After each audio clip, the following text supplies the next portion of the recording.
The girl from Get Out gets custody of her niece because her sister and husband died in a tragic car accident. And in America, the law is the orphan child goes to the relative with the most money and success. I mean, the parents sorta had it coming. Like, they didn't use snow chains, no four-wheel drive, and they were limiting her screen time to 30 minutes. What monsters. The aunt actually works at a lab, or she's like a Frankenstein of robots, and makes her a M3GAN doll to be like her best friend and company, Child's Play sort of reboot robot. And she reads her bedtime stories, does all like this sort of parent stuff, but also dances with her and becomes like besties, tucks her in at night, and sleeps in the corner like the robot in Small Wonder.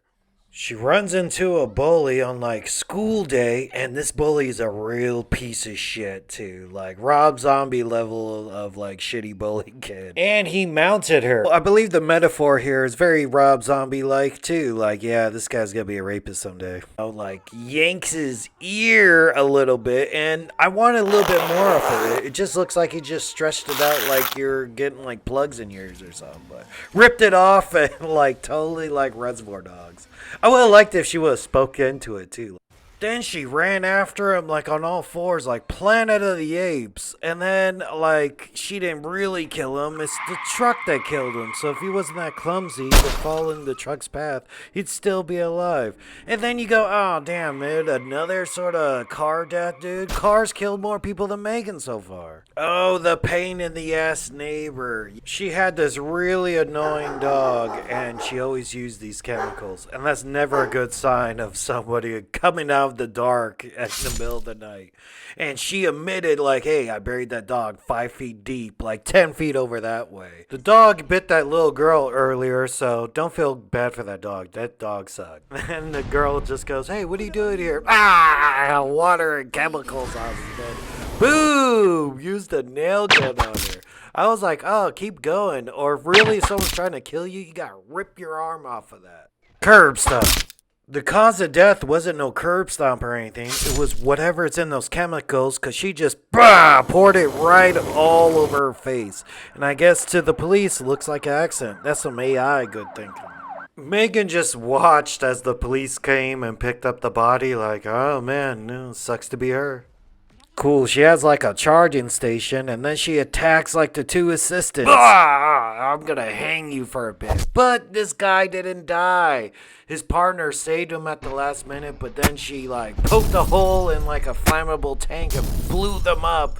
But then they showed up at the end, so, shucks. I have no idea why those two people lived. I mean, this fireball barely burnt their clothes. Ronnie Chang from The Daily Show was actually her boss and didn't even want M3GAN made in the first place. But, you know, she won him over and then started doing this crazy viral dance in front of him. I guess he was mesmerized for a bit until, oh shit, she got a weapon, I'm out of here. It's like a paper slicer thingy. Who knows if they're that sharp, but blah, gets him inside the elevator. There was this whole subplot of this guy, actually the employee stealing the M3GAN secrets, I guess to take it to the competitors, but who gives a shit because that went nowhere. He just ended up getting killed inside the elevator. But M3GAN used her AI to sort of put the blame on that guy. And she both stacked them up in the elevator, went downstairs. This lady saw it while everybody's distracted. M3GAN sneaks out the front door and gets herself a Lambo. She drives back home and starts playing the piano in the dark. Creeps Gemma the fuck out.